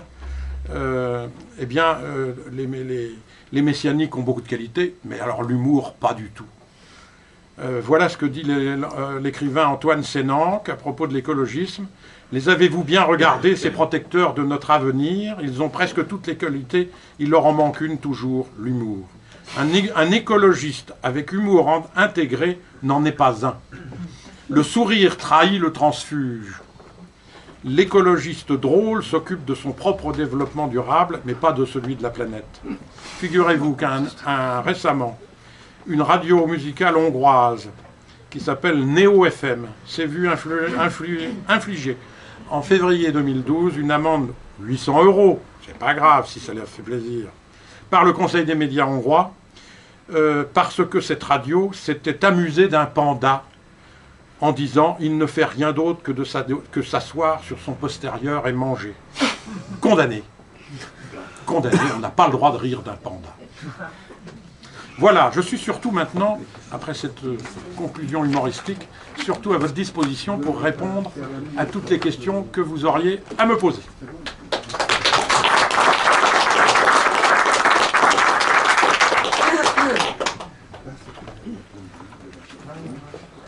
Oui, parce que vous avez parlé du réchauffement de l'époque médiévale. De l'époque Médiévale. Et on sait que le Hannibal, quand il a passé les Alpes avec ses éléphants, donc c'était au 3e siècle avant Jésus-Christ, là où il est passé avec ses éléphants, on a trouvé des villages. Tout à fait. Bon, mais ça fait partie de ce que je vous disais tout à l'heure, c'est que si on veut faire une analyse des causes potentielles que peuvent être, parce que par la raison, on se dit ça peut être le soleil, ça peut être le climat, et pourquoi pas, si on nous dit, ça faut bien l'étudier, le CO2, eh bien, il faut plus de 1000 ans. Sinon, je passe par pertes et profits ces périodes où il y a eu des variations climatiques, dont celle d'Hannibal, mais la Bérésina, c'est la même chose. C'est quand même Dieu qui fait la pluie et le beau temps. Donc tout ça, ce sont des paroles, et puis c'est tout. Bon, c'est vrai que moi, par ma culture scientifique, je ne me rallie pas à des phrases comme ça, Dieu fait la pluie et le beau temps. Il y avait les rogatons, ça n'existe plus maintenant. Bon, c'est vrai que moi, c'est pas ma culture de dire cela, mais si derrière cela, vous dites il y a une puissance de vie que le Créateur a voulu, et qui fait qu'il y a des variations, eh bien oui, je vais dire c'est Dieu qui fait la pluie et le beau temps. Mais bon, c'est un petit peu plus Il y a 9 cœurs des anges. En tant que scientifique, on est bien obligé d'essayer d'avoir un regard de scientifique. Oui, parce que vous restez dans ce qui est le naturel. Mais quand on est dans le surnaturel, il y a quand même 9 cœurs des anges qui s'occupent de beaucoup de choses. Ils ont ces attributions-là. Oui. Il n'y a pas forcément... C'est les anges. Hein? Autre question. Est-ce que j'ai choqué des crédules? Alors, une question. Oui. C'est enregistré. Je vais vous donner un point de vue d'économiste. On a travaillé sur la régulation écologique. Pour nous, c'est On un peu n'entend une pas base- encore rien. Hein. On Bah n'entend oui, rien. j'ai pas de micro, je peux pas parler. Bon, s'il vous plaît. Oh, Léo. Oui, on a travaillé en fait sur la régulation écologique. Donc en fait, pour nous, c'était une vaste fumisterie, notamment sur les quotas de CO2 qui sont revendus par les pays. Donc tout ça derrière, c'est encore du Goldman Sachs. Donc l'écologie, en fait, vous regardez tous les traités, Kyoto, c'était un fiasco, Copenhague, c'était un fiasco. La dernière, je pense que c'était aussi encore un déguisement. On nous dit que de toute façon, les pays qui sont développés n'arrivent pas à s'accorder, que ce soit la Chine ou les États-Unis, pour réduire le taux de pollution, enfin toutes les émanations de CO2. Donc, ils ne se mettront jamais d'accord par rapport à ça pour des raisons de développement économique. Donc, pour le moment, c'est un peu un discours de sourd. J'ai un copain qui assistait justement au traité de Copenhague. Il m'a dit que c'était un fiasco complet. Les politiques et les scientifiques n'ont pas réussi à se mettre d'accord à la fin par rapport à tout ce qui était énoncé. Bon, alors je pense qu'en effet, dans ce que vous dites, il y a une partie de vérité. Après, il y a une partie aussi, là en ce moment, on est en train de regarder justement avec le soi-disant réchauffement planétaire, les pays qui vont être inondés, enfin certaines îles qui vont être englouties, des pays, d'où la migration de population, enfin ce que ça va donner après sur un ordre économique. Donc j'ai l'impression qu'en fait, bon, c'est beaucoup de propagande, mais quand on regarde réellement ce qui est fait derrière, il n'y a pas grand-chose. Enfin, d'un point de vue économique, on sait très bien que ça reste complètement limité parce qu'il y a des gros enjeux économiques et que les grandes puissances sont absolument pas d'accord pour faire un effort. Enfin, du moins aujourd'hui, c'est ce qu'on nous dit par rapport à la Chine, par rapport aux États-Unis, et les traités, c'était un fiasco complet. Bon, enfin, je sais pas ce que vous pensez de ça. Oui. Mais je sais que j'ai refusé un poste à Bruxelles à cause de ça, parce que j'ai pas voulu rentrer dans cette fumisterie, parce qu'ils voulaient mettre des chercheurs de haut niveau qui servent en fait de vitrine pour cacher le business qui se passe derrière avec Goldman Sachs sur tout ce qui est régulation voilà, écologique, alors qu'en fait c'est encore voilà, c'est un nouveau créneau, c'est un nouveau business, mais ça les gens ne le savent pas et ça il ne faut pas le dénoncer surtout. Donc on demande aux chercheurs de bon bah voilà, de la boucler, de faire vitrine et de cacher tout ça et tout le monde n'est pas d'accord, mais bon. Bon, merci de votre témoignage. J'ai envie de rebondir sur deux mots que vous avez utilisés, c'est le mot fiasco et le mot migration de population. la COP de Copenhague, la COP 21 récente ait été un fiasco, il y a des courants de pensée qui peuvent être amenés. Il y a deux lectures au mot fiasco. Il y a la première lecture, c'est de dire, finalement, on est tous d'accord qu'il faut réduire le CO2, mais en fait, à Copenhague, ils n'y sont pas arrivés à se mettre d'accord, et à Paris, ils se sont mis d'accord, mais sans aucun engagement contraignant. Donc c'est du vent. Mais pour moi, le vrai fiasco, il n'est pas là. Il n'est pas d'arriver à se mettre d'accord ou pas à se mettre d'accord. Le vrai fiasco, c'est de passer des millions d'heures à parler d'un faux problème. Parce que c'est ça le fiasco. Hein? Donc, qui n'arrive pas à se mettre d'accord, j'ai plutôt tendance à m'en réjouir. Hein? Au moins pendant ce temps-là, on n'est pas en train d'être obligé de verser dans le fonds vert pour le climat des centaines de milliards pour, soi-disant, sauver la planète. Parce que le grand gaspillage, il serait là. Hein? Donc, bien entendu que tout ça, c'est de la fumisterie. Les quotas de CO2, j'en profite pour vous dire, vous savez qui est le propriétaire de la seule bourse de marchandises qui fait le commerce des quotas de CO2 entre les États. C'est Al Gore. C'est Al Gore, il ne faut pas s'étonner qu'il plaide pour les quotas de CO2 sur... Alors, maintenant, l'émigration de population. L'émigration de population, attention, ça aussi, ça ne fait pas partie des 9 limites planétaires, parce que ça ne pèse pas sur des causes de désordre, ce sont des conséquences.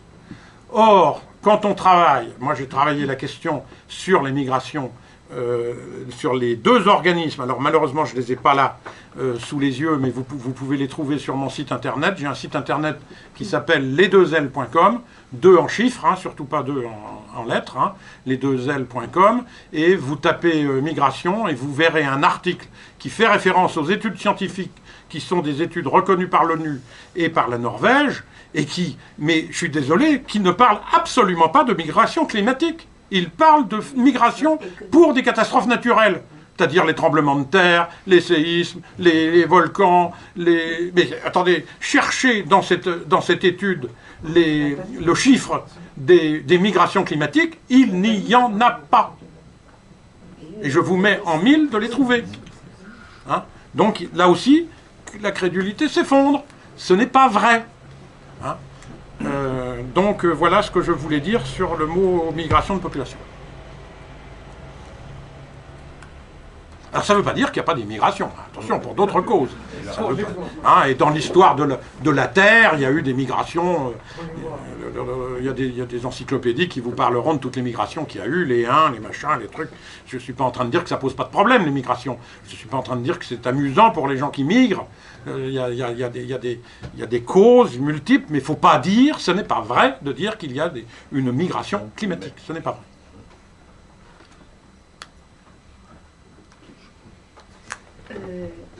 Dans le livre L'Empire écologique de Pascal Bernardin, qui a 30 ans à peu près, oui.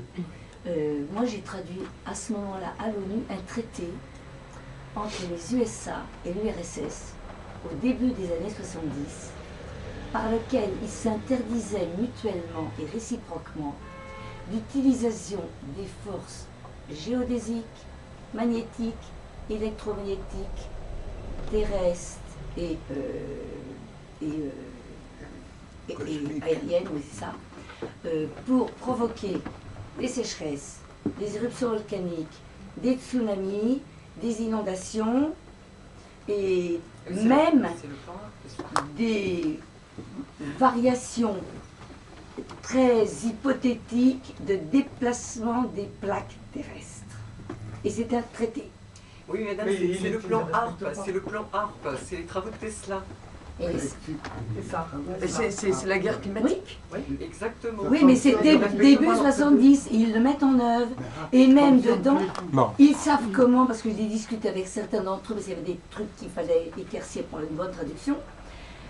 Ils expliquaient comment on pouvait créer un tsunami en allant, c'est très facile, en allant dans les sondes profondes, déposer des bombes et à distance le faire. Le tsunami du Japon a été provoqué d'une part, D'autre part, il est venu juste au moment où les Japonais essayaient de mettre les Américains à la porte parce que la durée d'occupation était dépassée et qu'il y avait en plus des viols en permanence contre les petites Japonaises.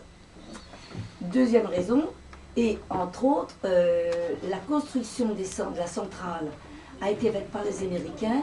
Or, les Américains ont prévu leur centrale avec protection aérienne puisque tous venaient par cyclone, alors que pour un tsunami, il faut prévoir le refroidissement par un système en dessous. Donc c'est pas le même. Bien.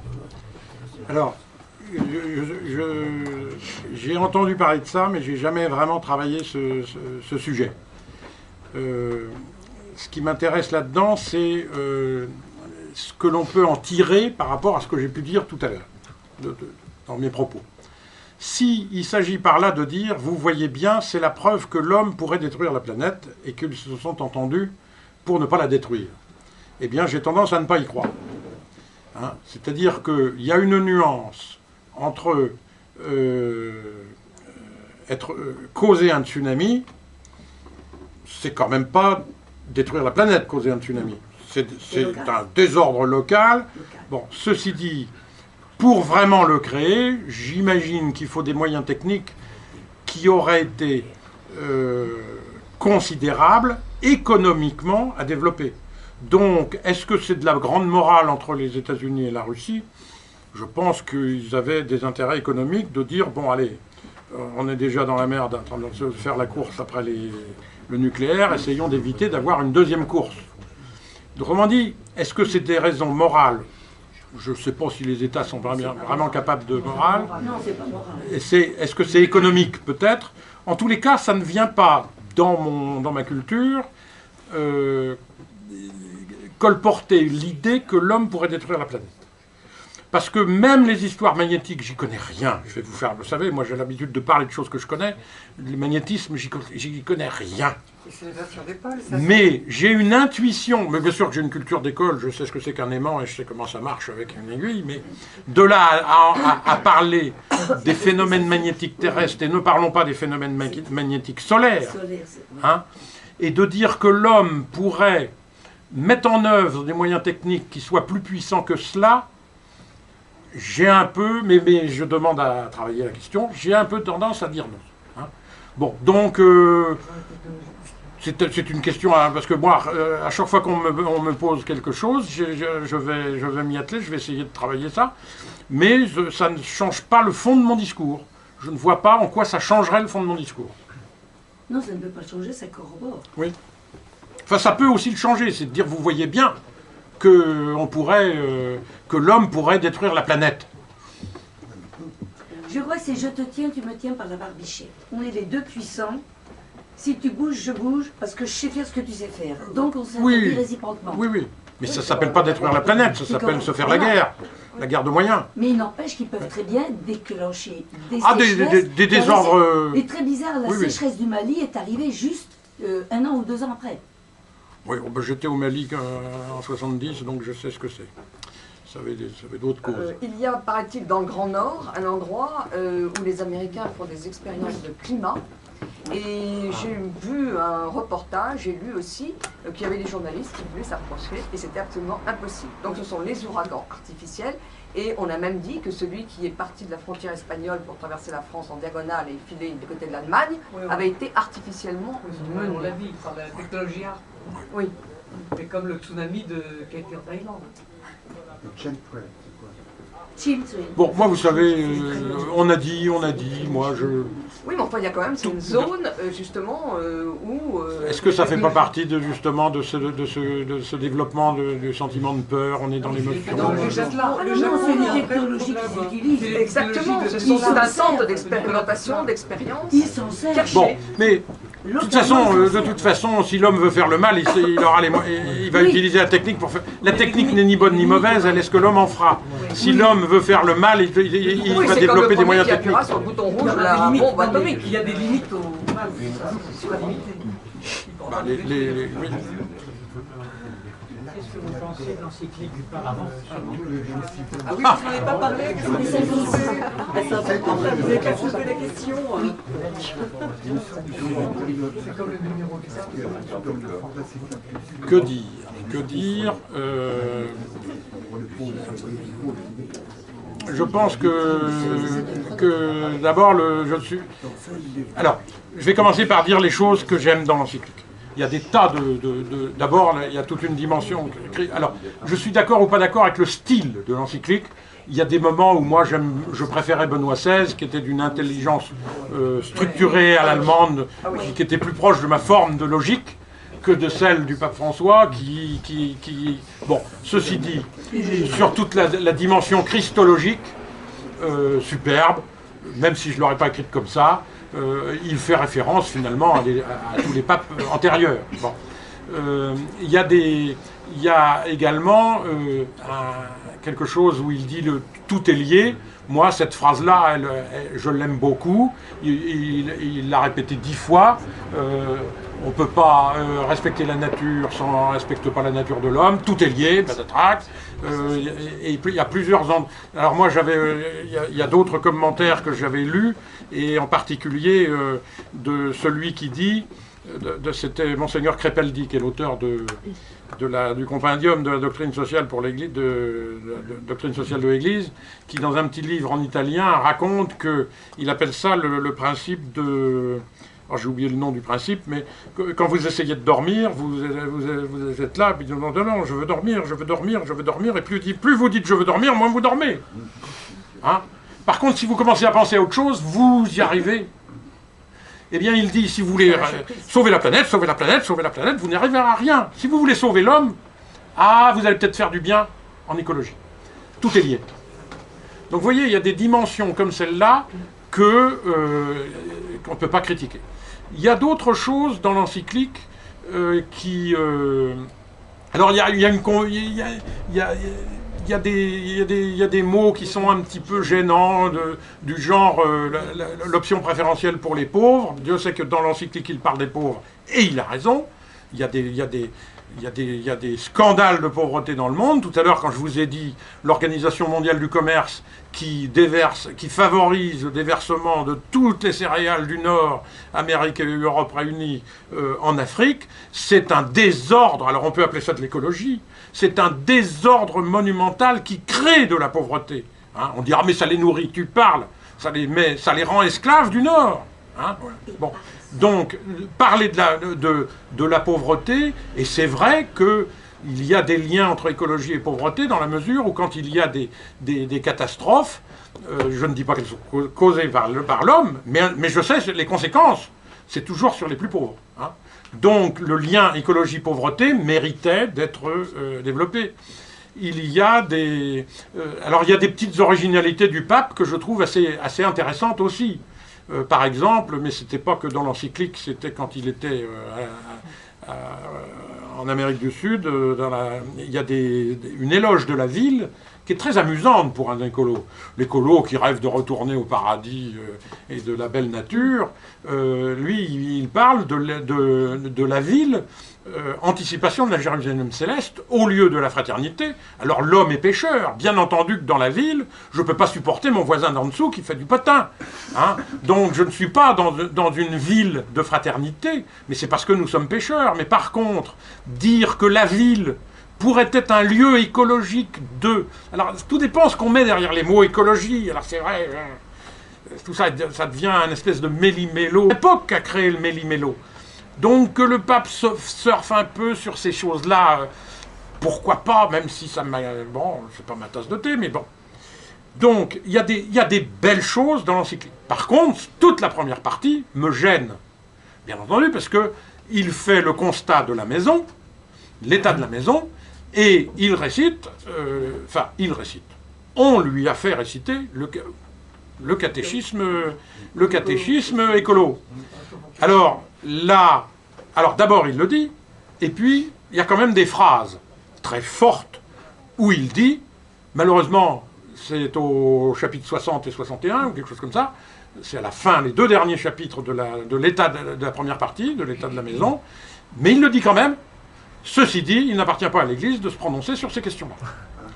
Bon, donc il le dit. Et d'ailleurs, il dit à d'autres endroits, il serait important que tout soit mis sur la table pour instaurer le dialogue sur les questions techniques et scientifiques de l'écologie. Bon. Donc il appelle au dialogue. Le moins qu'on puisse dire, c'est que les gens qui sont autour de lui n'appellent pas trop au dialogue. Et moi, j'ai étudié très en profondeur les textes qui traitent d'écologie de l'Académie pontificale des sciences, et il n'y a eu aucune confrontation contradictoire. Aujourd'hui, j'ai rencontré un évêque, je lui ai dit, c'est quand même curieux que quand il s'agit de l'Église, quand il s'agit de canoniser un saint, eh bien, elle fait appel à l'avocat du diable qui analyse ce que...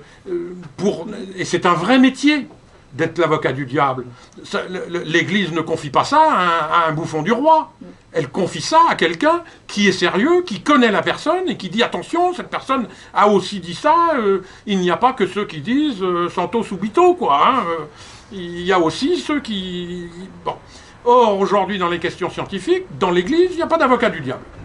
Et même l'Académie pontificale des sciences n'a pas fait cette étude, n'a pas fait ces travaux-là.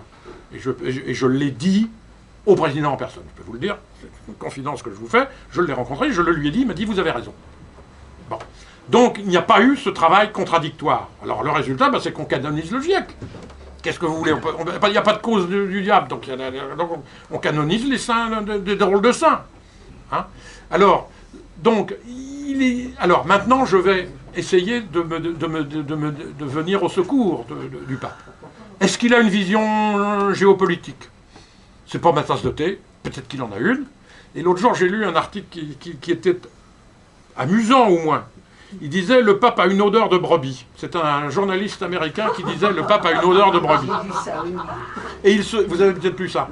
Et il se fonde, cet article, sur le fait que le pape, dans une homélie, a dit « Vous comprenez, c'est bien gentil d'aller au secours de la brebis perdue, mais aujourd'hui, c'est la brebis unique qu'il faut laisser au bercail, et elle est à la recherche des 99 autres. » Alors vous imaginez le pape avec 99 brebis sur les épaules, c'est quelque chose.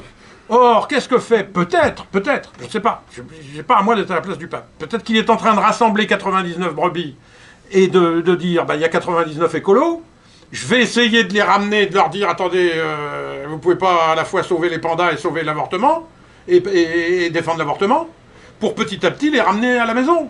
Hein? Alors, est-ce que c'est une stratégie? C'est pas à moi de répondre à ça. Hein? Bon, il y a des, puis on en a parlé, il y a des petites phrases, il parle de la déesse, la mère terre, etc. Bon, c'est pas, bon, ça m'emballe pas, mais je crois qu'il faut... D'ailleurs, 2 jours après, le pape a dit « Mon encyclique n'est pas une encyclique verte, c'est une encyclique sociale ». Il l'a dit. Hein? Et donc il faut, et j'ai lu beaucoup de commentaires, en particulier, vous allez me dire, je parle souvent de Monseigneur Crépeldi, qui est quand même l'auteur de la Bible de la doctrine sociale de l'Église. Hein, j'ai lu, je l'ai mis sur mon site, parce qu'elle n'existe qu'en anglais, donc je l'ai traduite. Vous pouvez aller lire c'est un bijou, le commentaire qu'il a fait de Laudato Si, et il parle de cet éloge laïque qui est fait de l'écologie, de l'appel à la conversion à l'écologie. Ils n'ont rien compris à la conversion écologique, alors que c'est la conversion à l'écologie. Bon, et il dit, ce n'est pas une encyclique verte, c'est une encyclique sociale. Bon, alors, voilà, et je peux vous dire, je le garde confidentiel, mais j'ai rencontré pas mal de monde, j'ai rencontré une quinzaine d'évêques, j'ai des mails personnels de membres de la Commission théologique internationale qui me disent, je vois des lacunes, donc il faut se dire, il y a des choses, bon, voilà, mais il ne m'appartient pas de dire que je l'aurais pas écrit comme ça, je ne suis pas le pape, hein, je ne suis pas le pape.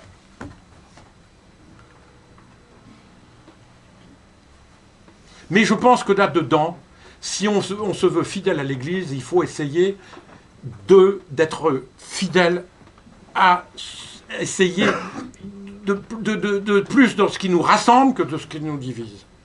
Hein? Le pape a des choses à nous dire là-dessus, quand même. Hein? L'écologie est un signe des temps, et je pense qu'il y a quand même plus de bon que de mauvais dans cette encyclique.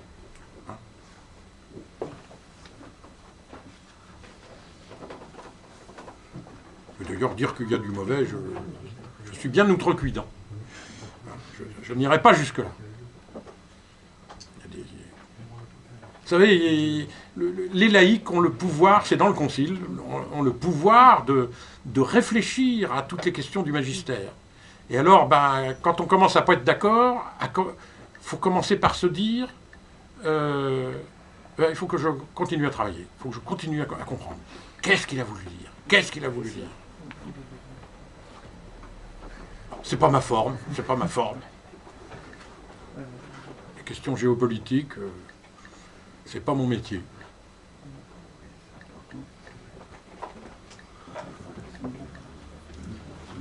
Oui, les jésuites, la fin justifie les moyens. Il est obligé de le dire. Ah oui, il est obligé de le dire. Parce que chacun sait que vous décidez comme vous voulez. Est-ce qu'il y a encore une question? Bon, alors on va arrêter ce soir. Et je vous invite d'une part